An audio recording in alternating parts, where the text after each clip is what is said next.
आप देख रहे हैं क्राइम। कांग्रेस की बात है क्या सर? बीजेपी जो है अफवाह पार्टी है।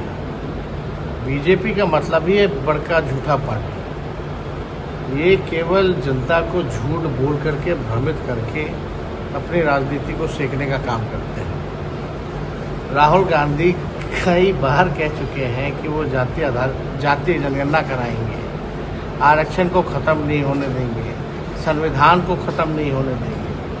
और जो लोग आरोप लगा रहे हैं वो तो संविधान विरोधी लोग हैं, आरक्षण विरोधी लोग हैं, जो लेटरल एंट्री करा रहे थे लोग, क्रीमी लेयर की बात कर रहे थे या और तरह तरह की बातें कर रहे थे। तो इसमें तो स्पष्ट जाहिर है कि भाई ये लोग संविधान को दरकिनार करना चाहते हैं। पूर्व डीजीपी एसपी सिंघल पे आरोप लगा है कि जो पेपर भर्ती हुआ था सिपाही के भर्ती, उसमें उन्होंने प्रिंट करवाने का जिसको टेंडर दिया था उससे 10% लिया। अब ये तो मामला जांच, चार्जशीट दायर किया, ये चार्जशीट हुआ है तो ये तो जांच चल रही है ना। जांच चल रही है तो जांच में जो तो कोर्ट में मामला हुआ, कोर्ट में मामला है तो कोर्ट इसको देखेगी। अनंत सिंह ने सर कहा है कि अपराधी हैं आप। सरल और सुगम जो है बनाने की ज़रूरत है ना। कोई सर्वे अभी चल रहा है, सारी चीज़ें हैं, बहुत दिनों से चल रहा है, लेकिन कोई अगर शिकायत आती है, कोई बात आती है, इसको और नियम पुख्ता करने की ज़रूरत है, ज़्यादा से ज़्यादा सरल और सुगम बने, यही हम लोग चाहते हैं। सर, राहुल गांधी जी का एक बयान आया है, उन्होंने कहा है कि उन्हें लगता है कि अगर निष्पक्ष चुनाव होते तो बीजेपी 246 से ज़्यादा पार नहीं जा पाती। क्या लगता है निष्पक्ष चुनाव नहीं हो पाया क्या? आप सब लोगों को पता है जिस प्रकार से जांच एजेंसियों का दुरुपयोग होता है, जिस हिसाब से जितने संवैधानिक संस्थाएं हैं उसका दुरुपयोग होता है, ये सब लोगों से छिपा हुआ नहीं है, ये जग जाहिर है।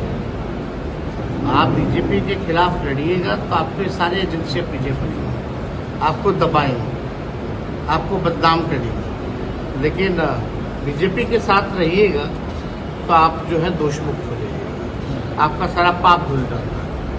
और ऐसा सेवरल एग्जाम्पल हम लोगों ने देखा है, चाहे महाराष्ट्र में हो, सारे केस ही खत्म हो जाते हैं बीजेपी में जाने के बाद। ये तो अद्भुत है। लेकिन फिर भी आप देखिएगा जो लोग 400 पार की बात करते थे वो कहीं ना कहीं से जो है 200-250 के अंदर ही जो है वो लक्ष्य बढ़ चुके हैं। तो कहीं ना कहीं से जनता जो है उठ चुकी है। जो वोटिंग परसेंटेज भी है वो जो है इंडिया गठबंधन के पक्ष में भारी मात्रा में आगे बढ़ रहा है। तो लोगों का विश्वास और भरोसा जो है इंडिया अलायंस में बढ़ता जा रहा है प्रतिदिन। ये वाला बंद आता फ्लैश आएगा ना, बंद कर दीजिए लाइट। कोई नहीं है, कोई दिक्कत आ जाएगी। देखिए पूरे बिहार में जहाँ भी हम लोग जा रहे हैं, लोगों से यही सुनने को मिल रहा है कि लोग जो है बिजली के बिल से, महंगे बिजली के बिल से लोग बहुत परेशान हैं। खास तौर पे जो प्रीपेड जो मीटर रहा है उससे लोग जो है काफ़ी परेशान है, आहत है। और बिहार जो है बिजली के मामले में सबसे महंगा अगर कहीं बिजली मिलता है पूरे देश में तो वो बिहार है।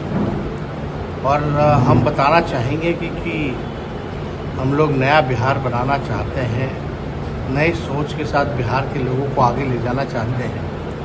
तो अगर हम लोगों की सरकार बनेगी तो 200 यूनिट फ्री में बिहार के लोगों को बिजली हम लोग उपलब्ध कराएंगे। 200 यूनिट फ्री में बिजली बिहार के लोगों को हम लोग जो है उपलब्ध कराएंगे। और लोग जो है काफ़ी शिकायतें लेकर के हम लोगों के पास आते हैं कि इनका बिल जो है सही नहीं आ रहा है, महंगा आ रहा है। इन सारी समस्याओं का समाधान जो है इससे हो सकता है। तो हम लोग सब लोग मिलकर के इस दिशा में लोकसभा चुनाव में भी हमने ये बात कही थी कि 200 यूनिट फ्री में बिजली हम लोग देंगे। जब मौका मिलेगा तो इस चीज़ को हम लोग लागू करेंगे। फीडबैक क्या मिला सर? तो हर जगह लोगों से मिलना है, इंटरनल पार्टी की मीटिंग है, उनका जो भी सलाह है हम लोगों ने सारी चीज़ों को नोट किया है और इस दिशा में हम लोग काम करेंगे। आपकी यात्रा शुरू होते ही जो है आक्रामक हो गए हैं विपक्ष के लोग, क्या करते देखिए, उनसे कोई लेना देना नहीं है, आक्रामक हों या कुछ हो। हम लोगों को चिंता जनता की है, बिहार की है, बिहार की तरक्की की है। नीति आयोग का अगर आप रिपोर्ट उठा करके देखें, अगर ये लोग जो आरोप लगा रहे हैं अध्ययन थोड़ा करें, तो बिहार में सबसे ज़्यादा गरीबी है।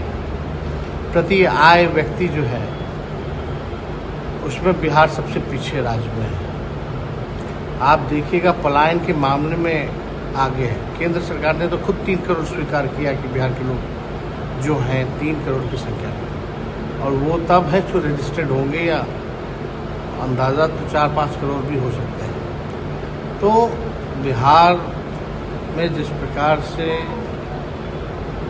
20 साल तक डबल इंजन की सरकार ने राज किया है, केवल ठगने का काम किया है इस डबल इंजन की सरकार ने। साथ साथ केंद्र मंत्री है बिहार में, केंद्र में इनकी सरकार है, फिर भी बिहार को विशेष राज्य का दर्जा नहीं दिला पाए।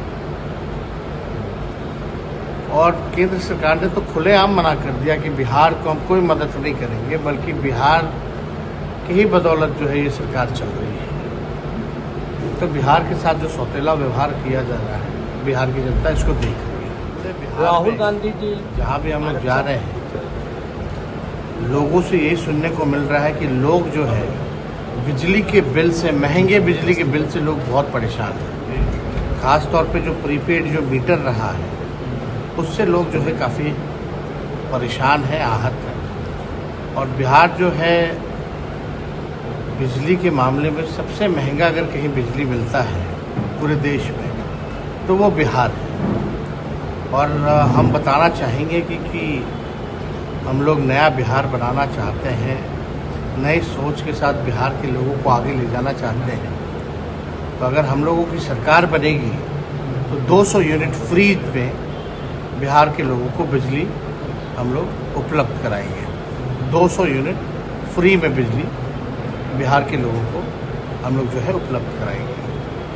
और लोग जो है काफ़ी शिकायतें लेकर के हम लोगों के पास आते हैं कि इनका बिल जो है सही नहीं आ रहा है, महंगा आ रहा है। इन सारी समस्याओं का समाधान जो है इससे हो सकता है। तो हम लोग सब लोग मिलकर के इस दिशा में लोकसभा चुनाव में भी हमने ये बात कही थी कि 200 यूनिट फ्री में बिजली हम लोग देंगे। जब मौका मिलेगा तो इस चीज़ को संवाद हम लोगों का पूरे बिहार में कार्यकर्ताओं से होने जा रहा है।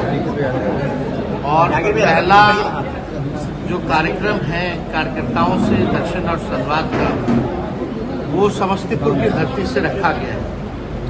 कर्पूरी ठाकुर जी हम सब लोगों के नेता रहे, उनके विचार पर हम लोग चलने वाले लोग हैं, और आज उनकी धरती को हम लोग नमन करते हैं। और सभी कार्यकर्ताओं से हम लोगों को संवाद करना है, अपनी बात नहीं बल्कि उनकी बात को हम लोग सुनने आए।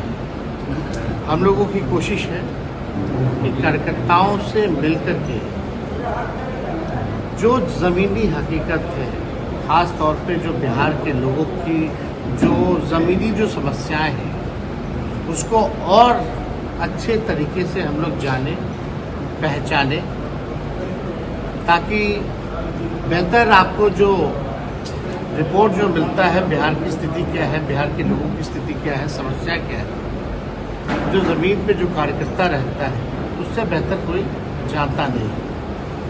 तो हम लोगों की कोशिश है कि साथ ही साथ सारी समस्याओं को तो सुने ही, लेकिन अपने पार्टी के संगठन को भी हम लोग मजबूत करें। और हमारी व्यक्तिगत इच्छा रही है कि कार्यकर्ताओं से डायरेक्ट जो है हम उनसे पहचान बनाएं, उनसे जुड़ें, ताकि जो भी कार्यकर्ताओं की जो समस्या रहेगी, कार्यकर्ता जो है पार्टी के रीढ़ होते हैं, और कई कार्यकर्ताओं ने पूरा जीवन जो है अपने पार्टी को दिया है।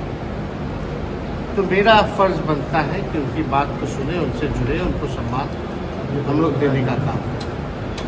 साथ ही साथ जिले में जा रहे हैं तो हर एक चाहे ब्लॉक अध्यक्ष से लेकर पंचायत अध्यक्ष तक जो भी कार्यकर्ता है उनसे हमारा मिलने का कार्यक्रम है।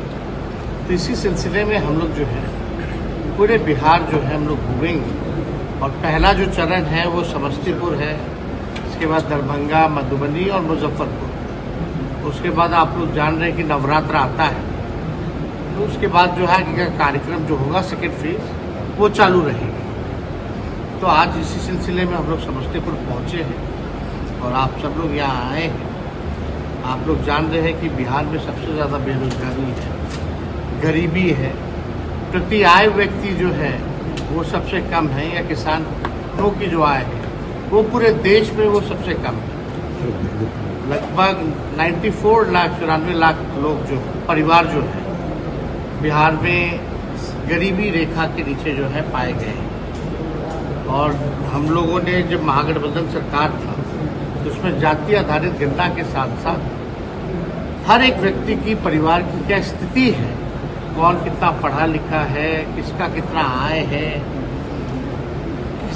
किसका नौकरी है कि नहीं है, कौन भूमिहीन है, सारा डेटा हम लोगों के पास आया। और उसी के तहत हम लोगों को योजना भी चलाना था। जिसकी आय कम है, कहीं रोजगार नहीं है, उन परिवारों को सालाना 2 लाख रुपए का देने की जो योजना भी थी।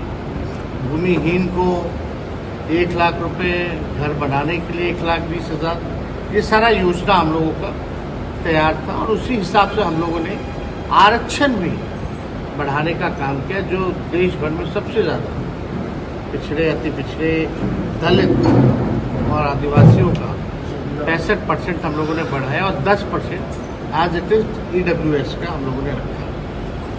लेकिन आप सब लोग जान रहे हैं कि क्या हुआ। जिसका डर था, हम लोग बार बार चिल्लाते रहे अनुसूची 9 में इसको डालो, शेड्यूल 9 में इसको डालना चाहिए, लेकिन भारत सरकार और डबल इंजन की सरकार ने ऐसा नहीं किया। तो आज इसी सिलसिले में हम लोग आए हैं। पीड़ा भी होती है, हम लोग नए सोच के हैं, नया बिहार बनाना है। और नया बिहार बनाने में इन कार्यकर्ताओं का हम लोगों को साथ चाहिए, विश्वास चाहिए। तो मिलकर के हम लोग जो है नया बिहार बनाने की दिशा में हम लोग आगे बढ़ेंगे, ताकि बिहार के लोगों की तरक्की हो, बिहार आगे बढ़े।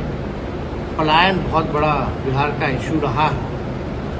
लगभग जो है आप देखिएगा कि कई करोड़ों लोग जो है बिहार से पलायन करते हैं, और ये आंकड़ा जो है भारत सरकार ने ही दिया है। तो